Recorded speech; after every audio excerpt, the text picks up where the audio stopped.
प्रधानमंत्री ने किसानों के कल्याण पर दिया जोर। कहा, हमें अपने सभी परिश्रमी किसान बहनों और भाइयों पर गर्व। गरीबी मुक्त गांव की दिशा में ग्रामीण विकास मंत्रालय की बड़ी पहल। मुख्यमंत्री हेमंत सोरेन ने सभी प्रदेशवासियों के योगदान से झारखंड को देश का अग्रणी राज्य बनाने का संकल्प दोहराया। सबों से राज्य के विकास में सहयोगी बनने की अपील। राज्य में पिछले 24 घंटे के दौरान अलग अलग हादसों में 10 लोगों की मौत। हजारीबाग में 5 लोगों की गई जान। लातेहार में सड़क दुर्घटना में 3 जबकि खूंटी में 2 की मौत। और राज्य में ठंड का बढ़ता सितम। सभी जिलों में न्यूनतम तापमान में भारी गिरावट। बेसहारों को पहुंचाया जा रहा आश्रय गृह। जरूरतमंदों के बीच कंबल का वितरण।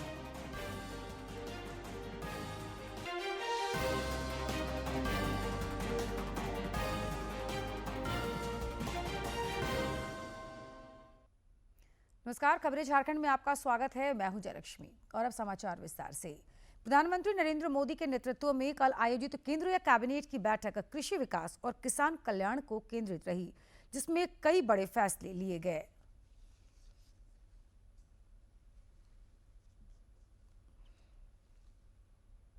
प्रधानमंत्री नरेंद्र मोदी के नेतृत्व में कल आयोजित केंद्रीय कैबिनेट की बैठक कृषि विकास और किसान कल्याण को केंद्रित रही, जिसमें कई बड़े फैसले लिए गए।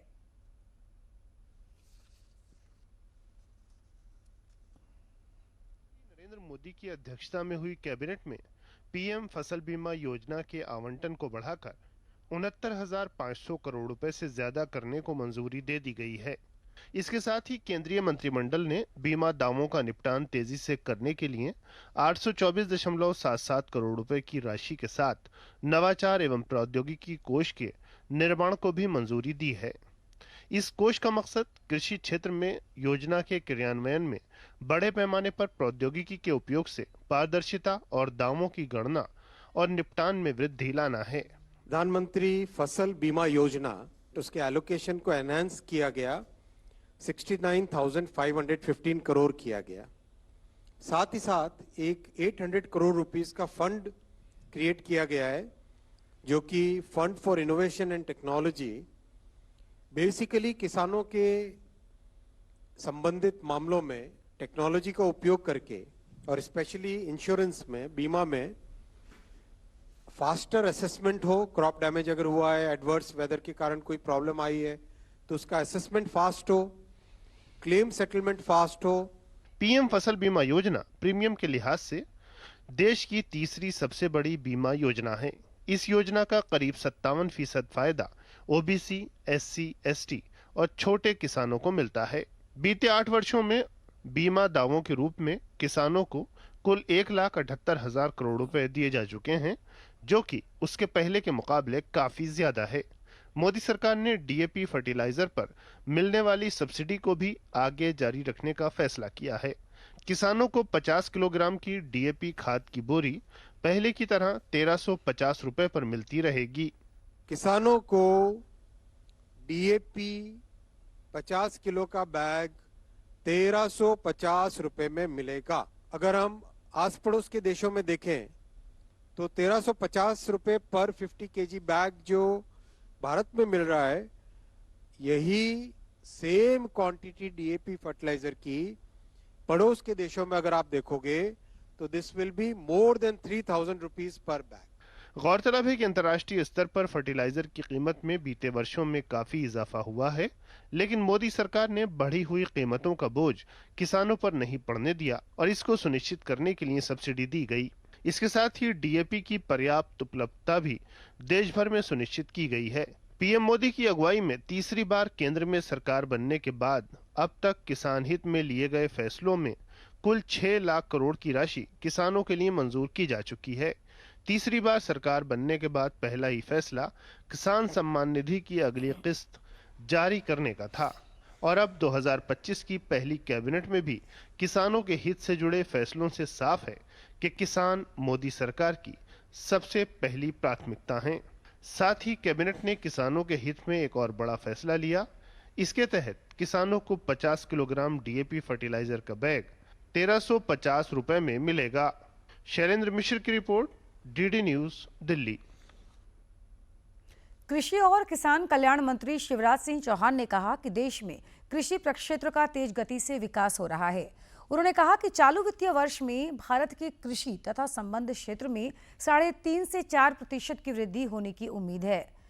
जो लगाई गई थी वो हटा दी गई, चावल के एक्सपोर्ट को अनुमति दी गई और आज भारत के सहकारिता मंत्रालय और इंडोनेशिया के व्यापार मंत्रालय के बीच गैर बासमती सफेद चावल के व्यापार पर समझौता ज्ञापन मतलब एमओयू हस्ताक्षरित हुआ है और इंडोनेशिया को भारत 1 मिलियन मीट्रिक टन गैर बासमती सफेद चावल निर्यात करेगा। निर्यात के कारण भी चावल के रेट बेहतर होंगे और किसानों को इसका लाभ मिलेगा। गरीबी उन्मूलन की दिशा में केंद्र सरकार लगातार पहल कर रही है। इस सिलसिले में केंद्रीय मंत्री शिवराज सिंह चौहान ने बैठक कर अधिकारियों को जरूरी निर्देश और सुझाव दिए। केंद्र सरकार ग्रामीण विकास मंत्रालय अधीन सभी योजनाओं को प्रभावी तरीके से ससमय लागू कर देश के गांवों को गरीबी मुक्त बनाएगी। उन्होंने इसके लिए 1 महीने का लक्ष्य भी निर्धारित किया है। सही तरीके से निर्धारित समय पर कार्यान्वयन करके गरीबी मुक्त गांव देश में बनाए जाएंगे। प्रधानमंत्री नरेंद्र मोदी ने गरीबी मुक्त भारत के सपने को साकार करने में ग्रामीण विकास मंत्रालय का यह प्रयास प्रमुख भूमिका निभाएगा। कल नई दिल्ली में नए साल के अवसर पर ग्रामीण विकास मंत्रालय के अलग अलग कार्यों की समीक्षा करते हुए शिवराज सिंह चौहान ने कहा कि ग्रामीण विकास मंत्रालय के अगले 1 महीने के कामकाज का लक्ष्य निर्धारित किया। आगे मंत्रालय के कार्यों के मासिक आधार पर लक्ष्य निर्धारित किए जाएंगे और उन लक्ष्यों को हासिल करने का प्रयास जारी रहेगा। इसके साथ साथ मनरेगा, PMGSY, PM आवास, NRLM, DAY, NRLM, NSP, दिशा आदि के कार्यों की समीक्षा करते हुए ग्रामीण विकास मंत्री शिवराज सिंह चौहान ने विभाग के अधिकारियों को कहा कि अगले 1 महीने के अंदर निर्धारित लक्ष्यों को प्राप्त करने के लिए सभी को कार्य करना होगा। ग्रामीण विकास मंत्रालय ने साथ ही कहा कि वह जनवरी में प्रधानमंत्री आवास योजना ग्रामीण के तहत 10 लाख घरों को मंजूरी देने पर ध्यान केंद्रित करेगा। यह कार्य 2024-25 के लिए निर्धारित लक्ष्यों के तहत किया जाएगा।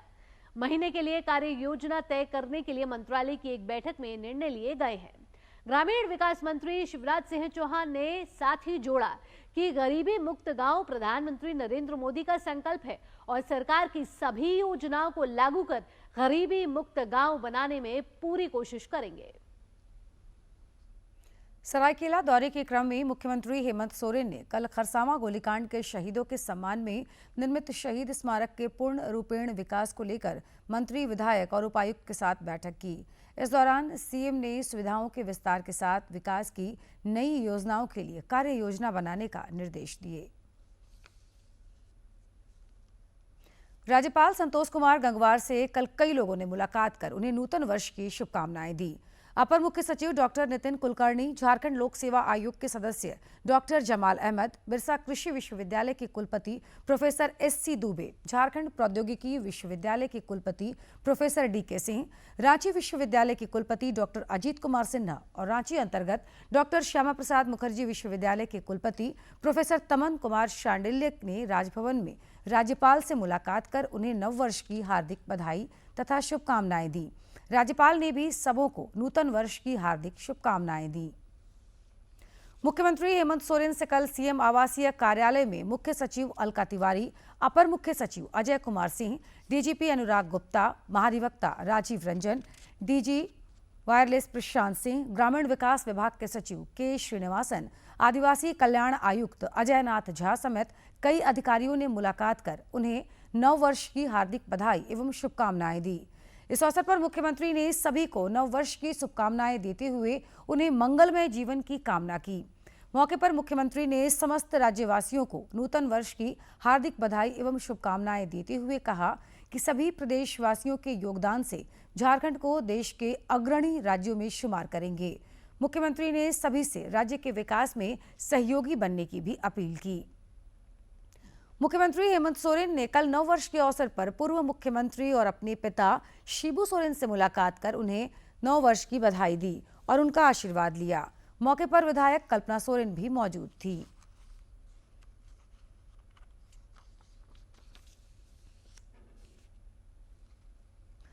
रक्षा राज्य मंत्री सह रांची सांसद संजय सेठ ने नई दिल्ली में नववर्ष पर रक्षा मंत्री राजनाथ सिंह से मुलाकात कर उन्हें नूतन वर्ष की शुभकामनाएं दी। रक्षा राज्य मंत्री ने भाजपा के राष्ट्रीय महासचिव तरुण चुग से भी नई दिल्ली में शिष्टाचार मुलाकात की और उन्हें नववर्ष की बधाई और शुभकामनाएं दी। इस दौरान विकसित भारत सहित विभिन्न सांगठनिक मुद्दों पर दोनों के बीच चर्चा हुई। नववर्ष के अवसर पर राज्य भर में कल जश्न का माहौल बना रहा। सिमडेगा में भी लोगों ने केलाघाग, दानगद्दी, घुमरी जैसे पर्यटन स्थलों में सुंदर प्राकृतिक वातावरण में नए साल का स्वागत किया। ठेठई-टांगर प्रखंड के घुमरी में लोगों की काफी भीड़ दिखी। राज्य के विभिन्न पर्यटन और पिकनिक स्पॉट आज भी पर्यटकों से गुलजार हैं।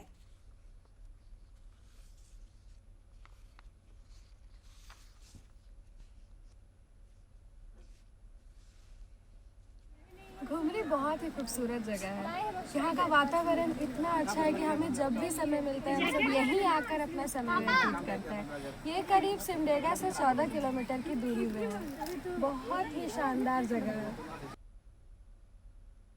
नववर्ष के आगाज पर कल नौलखनी में ईसाई धर्मावलंबियों ने कब्रिस्तान पहुंचकर पूर्वजों को याद किया। उन्होंने पूर्वजों की कब्रों पर श्रद्धा सुमन अर्पित कर नए साल की मंगल कामना की।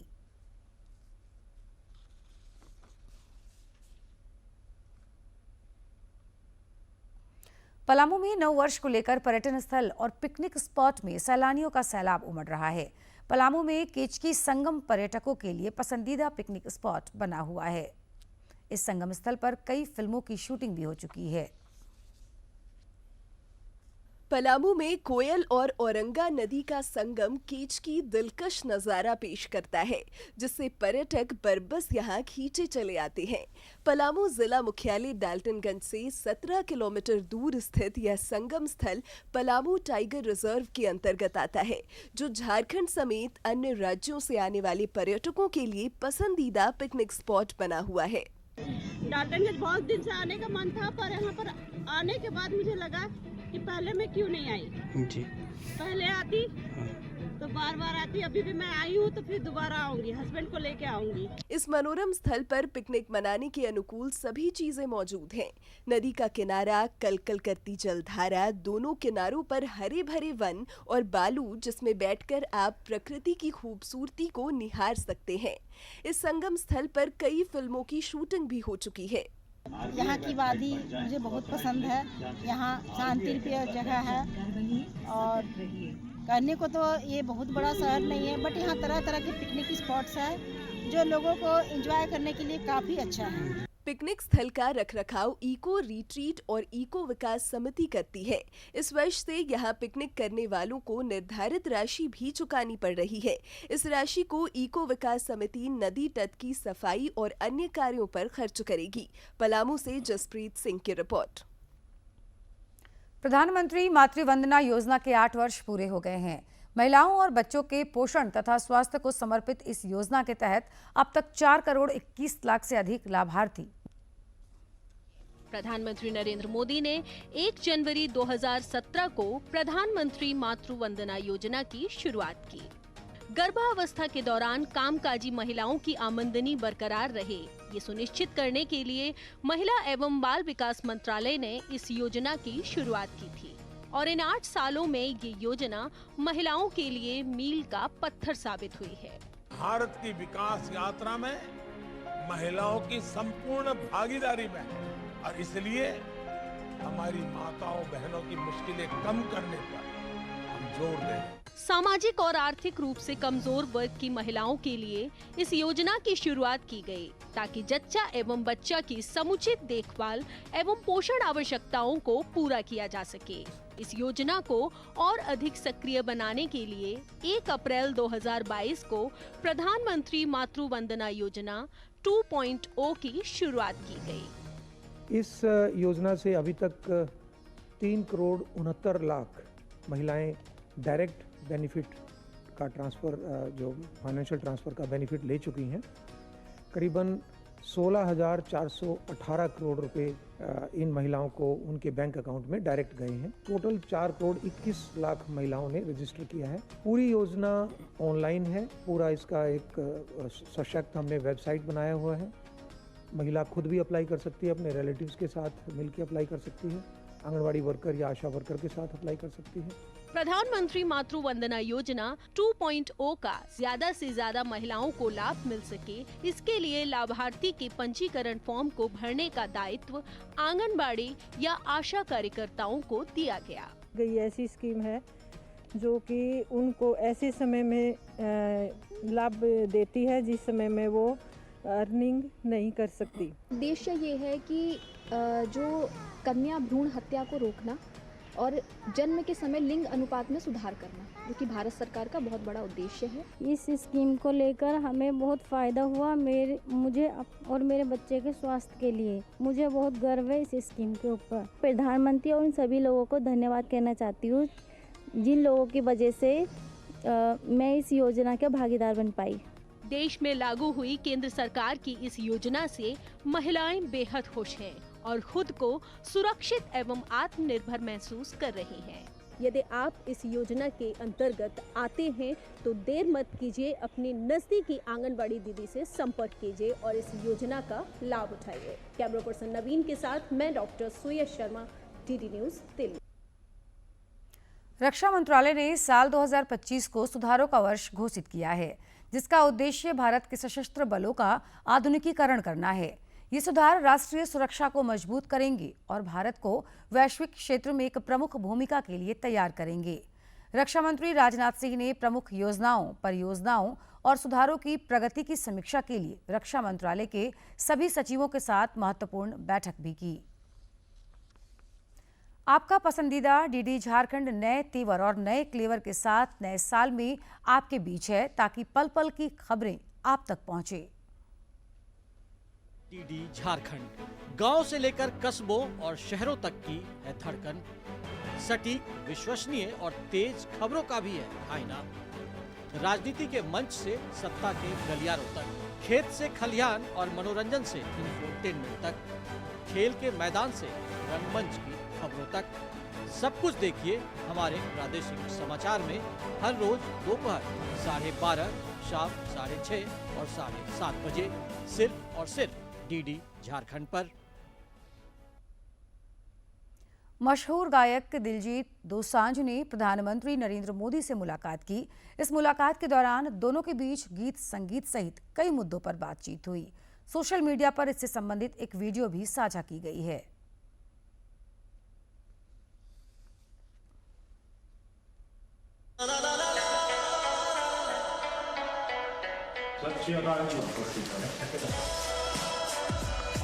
हिंदुस्तान के गांव का एक लड़का जब दुनिया में नाम रोशन करता है, वैसा लगता है। आपके परिवार ने उसका नाम दिलजीत रखा, तो आप जीतते ही जाते हो लोगों को। हम पढ़ते थे कि मेरा भारत महान। जब मैं भारत घूमा ना जी पूरा, तो मेरे को पता चला ये क्यों कहते हैं मेरा भारत महान। सचमुच में भारत की विशालता एक अपनी शक्ति है। हाँ जी, हम लोग एक वाइब्रेंट सोसाइटी है। भारत में सबसे बड़ा कोई जादू जिसको कह लो तो वो योग है।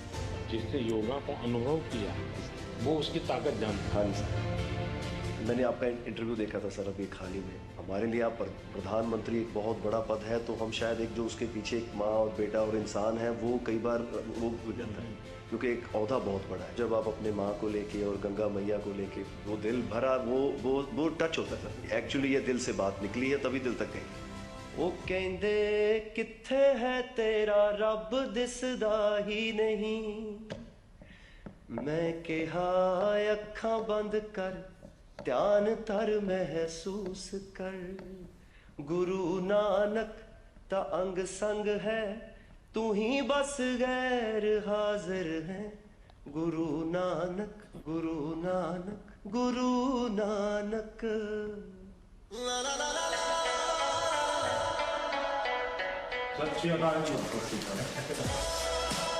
हिंदुस्तान के गांव का एक लड़का जब दुनिया में नाम रोशन करता है, वैसा लगता है। आपके परिवार ने उसका नाम दिलजीत रखा, तो आप जीतते ही जाते हो लोगों को। हम पढ़ते थे कि मेरा भारत महान। जब मैं भारत घूमा ना जी पूरा, तो मेरे को पता चला ये क्यों कहते हैं मेरा भारत महान। सचमुच में भारत की विशालता एक अपनी शक्ति है। हम लोग एक वाइब्रेंट सोसाइटी है। भारत में सबसे बड़ा कोई जादू जिसको कह लो तो वो योग है। जिससे योगा को अनुभव किया वो उसकी ताकत जानता है। हाँ सर, मैंने आपका इंटरव्यू देखा था सर अभी हाल ही में। हमारे लिए आप प्रधानमंत्री एक बहुत बड़ा पद है, तो हम शायद एक जो उसके पीछे एक माँ और बेटा और इंसान है वो कई बार वो भूल जाता है, क्योंकि एक ओहदा बहुत बड़ा है। जब आप अपने माँ को लेके और गंगा मैया को लेके वो दिल भरा वो टच होता है। एक्चुअली ये दिल से बात निकली है तभी दिल तक गई। वो कहंदे किथे है तेरा रब दिसदा ही नहीं, मैं कहा अखां बंद कर ध्यान धर महसूस कर, गुरु नानक ता अंग संग है तू ही बस गैर हाजिर है, गुरु नानक गुरु नानक गुरु नानक। नई दिल्ली के कर्तव्य पथ पर 76वें गणतंत्र दिवस की तैयारियां शुरू हो चुकी हैं। रक्षा कर्मियों की परेड का रिहर्सल भी जारी है।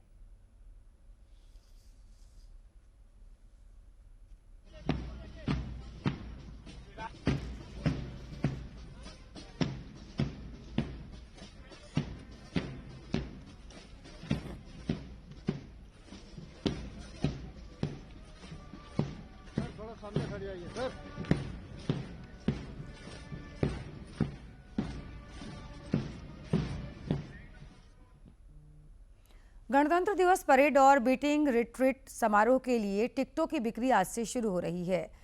टिकट दिल्ली के सेना भवन, शास्त्री भवन, जंतर मंतर, प्रगति मैदान और राजीव चौक मेट्रो स्टेशन से मूल फोटो पहचान पत्र दिखाकर खरीदी जा सकती है। रक्षा मंत्रालय ने बताया है कि टिकट सेवा सेना भवन, शास्त्री भवन, जंतर मंतर, प्रगति मैदान और राजीव चौक मेट्रो स्टेशन से मूल फोटो पहचान पत्र दिखाकर खरीदी जा सकती है। सीधे वेबसाइट आमंत्रण.mod.gov.in और आमंत्रण मोबाइल ऐप से भी टिकट खरीदी जा सकती है। 26 जनवरी को गणतंत्र दिवस परेड के लिए टिकटों की कीमत 20 रुपए से 100 रुपए तक और बीटिंग रिट्रीट के लिए 20 रुपए होगी।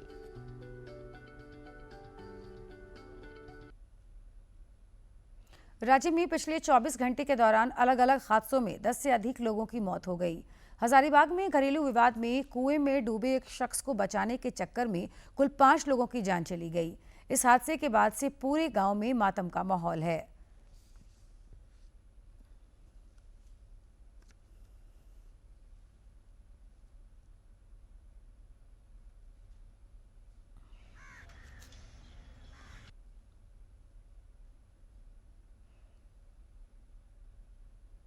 लोग को फोन आया कि 5 आदमी कुआं में गिर गया है, तो हम लोग तुरंत पहुंचे वहां पर और देखे कि 5 फिर निकलवाए और हॉस्पिटल भेजे जल्दी में, और हॉस्पिटल भेजे। उसके बाद हम लोग लेके आए यहाँ पर, तो 5 को यहाँ मृत घोषित कर दिया।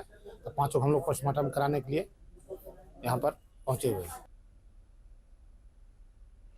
इधर रांची डाल्टनगंज राष्ट्रीय राजमार्ग 39 पर लातेहार जिला अंतर्गत मनिका थाना क्षेत्र के डिग्री कॉलेज के समीप बाइक और एक 4 पहिया वाहन की सीधी टक्कर में 3 युवकों की मौत हो गई।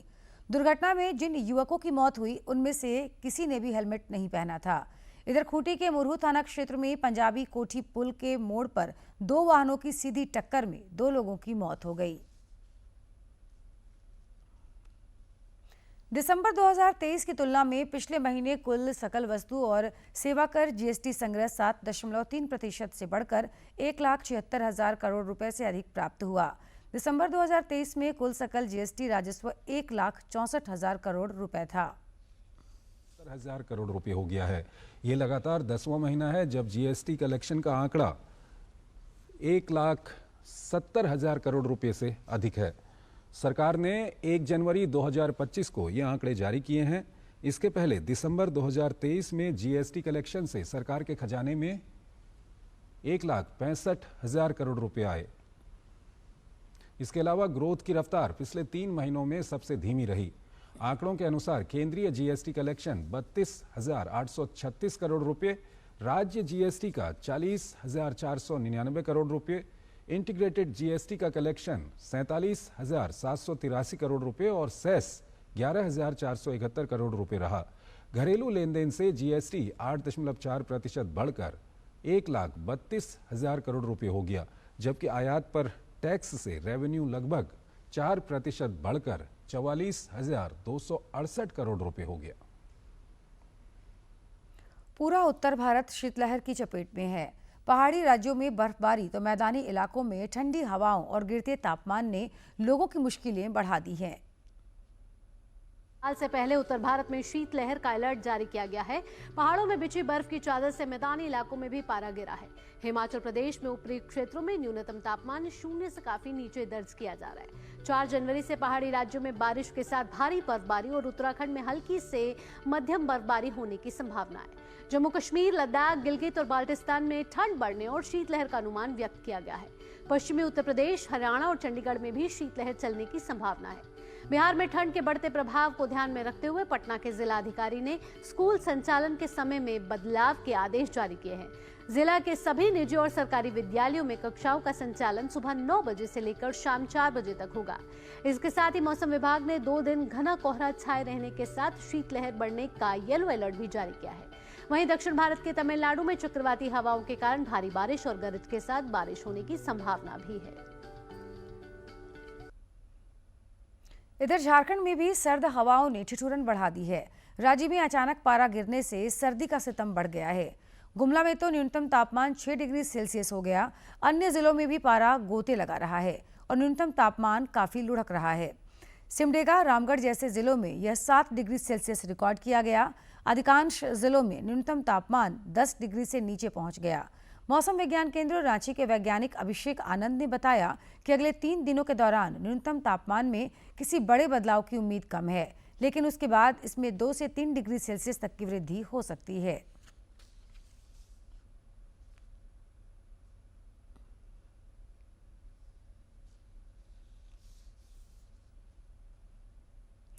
देश के विकास में निजी क्षेत्र भी महती योगदान दे रहे हैं। टाटा स्टील के प्रबंध निदेशक टीवी नरेंद्रन ने बताया कि टाटा स्टील प्रतिवर्ष 10,000 करोड़ रुपए स्टील उद्योग में निवेश कर रहा है। उन्होंने कहा कि आज पूरे विश्व में स्टील उद्योग में हो रही सबसे अधिक निवेश हो रहा है। उन्होंने बताया कि भारत में प्रतिवर्ष 40 से 50,000 करोड़ रुपए स्टील उद्योग में निवेश हो रहा है। टाटा स्टील प्रतिवर्ष 10,000 करोड़ रुपए स्टील उद्योग में निवेश कर रहा है। जमशेदपुर में अभी मेनली प्लांट के अंदर तो हर साल हम लोग का ऑलमोस्ट 3-4 हज़ार करोड़ का इन्वेस्टमेंट होता है। अभी कॉम्बी मिल जो है ISWP वो एरिया में 1500 करोड़ का इन्वेस्टमेंट हुआ है। तो जमशेदपुर में ये सब, क्योंकि जमशेदपुर में जैसे हम लास्ट टाइम भी बोला 11 मिलियन तो वही रहेगा। क्योंकि उन्होंने कहा कि चीन की स्थिति काफी स्टील इंडस्ट्री में खराब है, लेकिन उसमें प्रतियोगिता इसलिए नहीं की जा सकती कि वह घाटे में भी अपना स्टील लगातार बेच रहा है, जो हम लोग नहीं कर सकते हैं। एक सवाल के जवाब में टाटा स्टील के प्रबंध निदेशक ने कहा कि केंद्र और राज्य सरकार का पूरा सहयोग मिल रहा है। हम इंडस्ट्री के तरफ से we have asked the government if they can be safeguard duty. और खबरों के अंत में एक नजर मुख्य समाचार पर।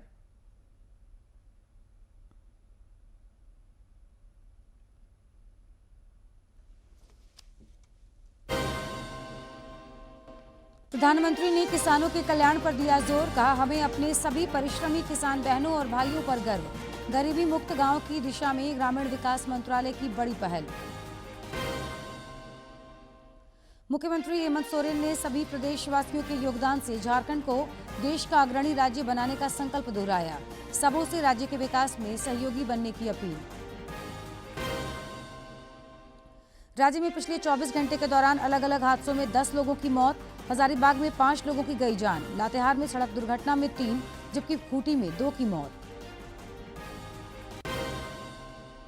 और राज्य में ठंड का बढ़ता सितम। सभी जिलों में न्यूनतम तापमान में भारी गिरावट।